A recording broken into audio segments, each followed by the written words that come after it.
En los estudios de cimientos vamos a ir conociendo cada una de las partes que conforman la base sobre la que vamos a edificar nuestra vida en Cristo. Perdón forma la primera parte, y entender perdón de la manera correcta nos lleva a entender también correctamente de que fuimos perdonados.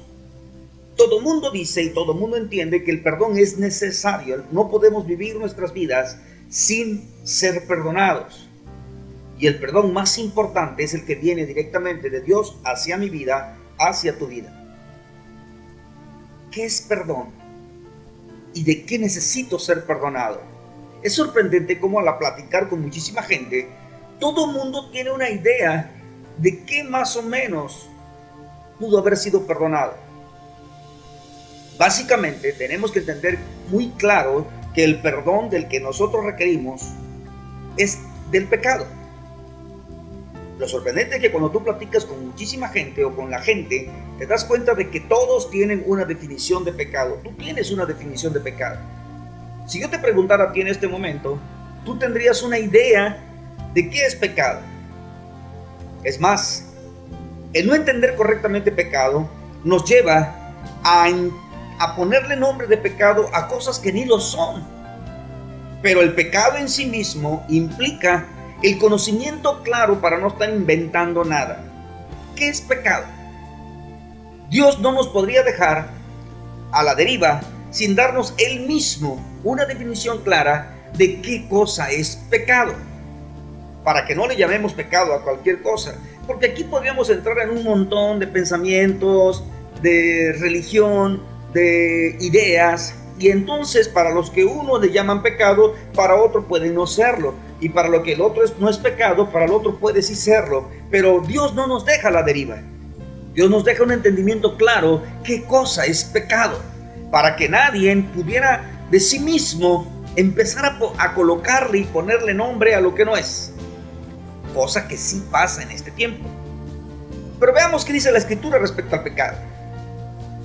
Primera cosa que entendemos del pecado, que Él me separa de la gloria de Dios. Primer cosa, sabemos que el pecado o la consecuencia del pecado es muerte, pero el pecado en sí mismo, su primer cosa que provoca en mí es separarme de la gloria de Dios. Dice Romanos, por cuanto todos pecaron, están destituidos de la gloria de Dios. Y ese versículo a mí me sacude, porque me dice entonces que al ser destituido, yo soy quitado. Y tú debes de saber correctamente que no se destituye a nadie que no haya sido investido. Solamente se puede destituir a alguien que le fue asignada autoridad y que fue asignado en él investidura. Se destituye la investidura. El pecado es tan terrible que me destituye, me quita la investidura, pero aparte de eso, es terrible cuando dice que de la gloria de Dios. El hombre fue creado desde un principio para moverse, caminar y relacionarse en la gloria de Dios. El pecado nos quita de ahí, así que tú puedes congregarte, puedes cumplir todas tus funciones congregacionales y religiosas, pero si hay pecado, estás destituido de la gloria de Dios. Estoy destituido de la gloria de Dios. Y eso es aterrador, porque puedes ser músico, puedes ser ministro, puedes ser lo que tú quieras en el área funcional. Pero si hay pecado en tu persona, usted se mueve en el área funcional, pero destituido de la gloria de Dios. Y la Escritura es clara en ese sentido. Ahora bien, ¿qué es pecado? La Escritura nos dice en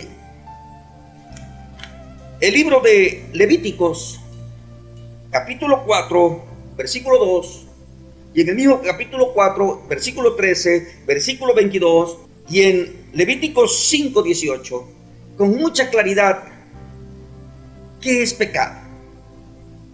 Veamos qué dice la Escritura. Levíticos 4:2. Habla a los hijos de Israel y diles: cuando alguna persona pecare por yerro en alguno de los mandamientos de Jehová sobre cosa que no se han de hacer e hiciere alguna de ellas, y empieza una descripción. Claramente la Escritura está diciendo: cuando alguno pecare por yerro, con Y por cierto, no con H, por yerro, o sea, que fallare. Es como si tú tomaras un arco con una flecha y dispararas sobre un blanco. El fallar al blanco sería el pecar. ¿Y el blanco cuál sería? Si pusimos atención en la lectura, dice, en alguno de los mandamientos que Jehová tu Dios ha puesto. Y todas las citas que te mencioné en Levíticos exactamente dicen lo mismo. Chequemos Levítico 4:13. Si toda la congregación de Israel hubiera errado y el hierro estuviera oculto a los ojos del pueblo, si hubiera hecho algo contra alguno de los mandamientos de Jehová en cosa que no se ha de hacer, sería culpable. Básicamente Dios pone muy claramente delante de nosotros el entendimiento de que infringir cualquiera de sus mandamientos entonces implicaría que hemos pecado. Y me he llevado una sorpresa aterradora cuando he preguntado con algunos: ¿te sabes los mandamientos de la ley de Dios? Dos cosas me responden: me lo sé, no muy en orden. Otros, más o menos. Pero hay quien más terriblemente me dice: ¿sabes qué? Estás mal porque yo estoy bajo la gracia y no bajo la ley. La ley quedó fuera. ¡Wow! Porque es algo aterrador darnos cuenta de que tenemos una forma muy clara de justificar el por qué no nos sabemos los mandamientos. ¿Tú te lo sabes? ¿Podrías enumerarme los 10 mandamientos en el orden correcto, o si no en el orden correcto, a como te lo sepas? Es más, ¿podrías decirme en este momento cuál es el primer mandamiento? El que viene a tu mente. Yo sé que pues estás por responderme: amarás al Señor tu Dios con todo tu corazón, con todo tu ser y toda tu mente.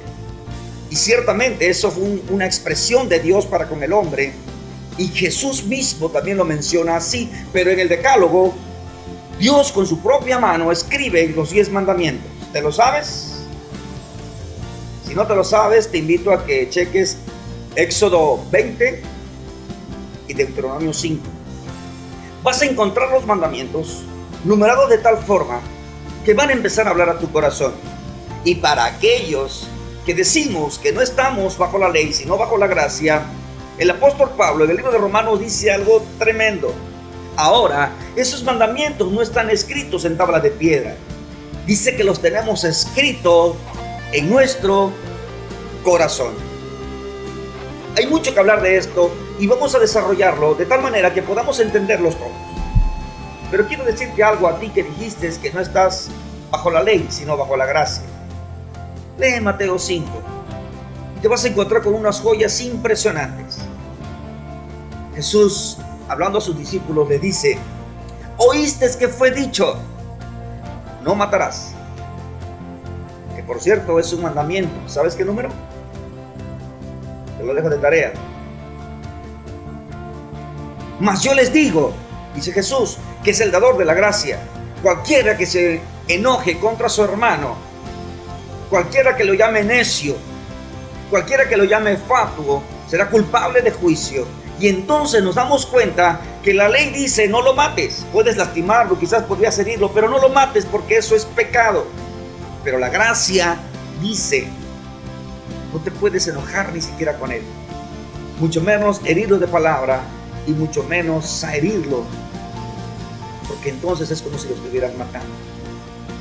También Jesús mismo dijo: oíste que fue dicho, no cometerás adulterio, no fornicarás. Ese es un mandamiento. ¿Sabes qué número? Pero el dador de la gracia dice algo: mas yo les digo, cualquiera que vea a una mujer y la codicie y la desee en su corazón, ya adulteró con ella. Entonces nos damos cuenta que los estándares de la gracia superan a la ley, son mucho mayores.